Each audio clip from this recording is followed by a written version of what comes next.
বরমশাই বাজার থেকে অনেকগুলো ক্যাপসিকাম এনেছিল। ক্যাপসিকামগুলো ফ্রিজেই রাখা ছিল। হঠাৎ করে রেগে গিয়ে বলল, ক্যাপসিকামগুলো কি এবার ফেলে দেবে? আমি বললাম, না না, ফেলে দেবো না, কিছু একটা বানিয়ে দেবো।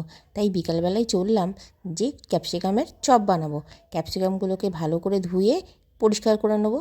আর আমি কয়েকটা আলু সিদ্ধ করে নিয়েছি। আর ক্যাপসিকামগুলোকে আমি একটা ছুরির সাহায্যে কেটে নেব।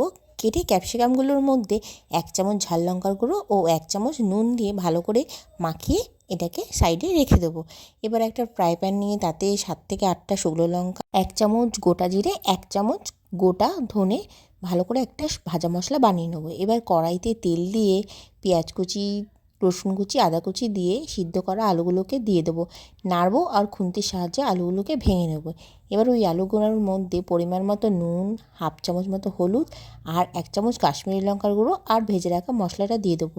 এবারে উপর থেকে ধনেপাতা ছড়িয়ে দেবো আর সামান্য গরম মশলা দিয়ে ভালো করে নেড়ে চেড়ে নেব।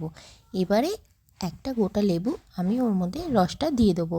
আপনারা লেবু রসের বদলে আমচুর পাউডার দিতে পারেন, আমার কাছে ছিল না তাই দিইনি। এবার একটা বোল নিতে 3 কাপ মতন বেসন দিয়ে দেবো, 2 চামচ মতন চালের গুঁড়ো দিয়ে, এবার 1/2 চামচ মতন হলুদ গুঁড়ো, পরিমাণ মতো নুন, 1 চামচ ঝাল লঙ্কার গুঁড়ো দিয়ে আর জল দিয়ে একটা মোটা ব্যাটার বানিয়ে নেব। ব্যাটারটাকে ভালো করে নাড়িয়ে চাড়িয়ে নেব। এবার ওই ক্যাপসিকামগুলোর মধ্যে যে আলুর পুরটা তৈরি করে রেখেছিলাম, ওই আলুর পুরটা হাতের সাহায্যে ভালো করে ওর মধ্যে চেপে বসিয়ে দিতে হবে।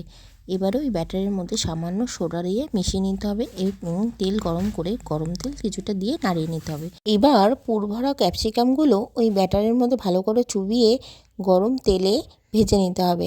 এবার ভেজে উল্টে পাল্টে নামিয়ে নিলেই তৈরি ক্যাপসিকামের চপ। এবার সন্ধ্যাবেলা মুড়ির সাথে পরিবেশন করে দিলাম, সবাই মিলে তো একদম জমিয়ে খেলো। যদি আমার রেসিপিটা ভালো লাগে আমার চ্যানেলটাকে ফলো করে দেবেন, লাইক করে দেবেন, শেয়ার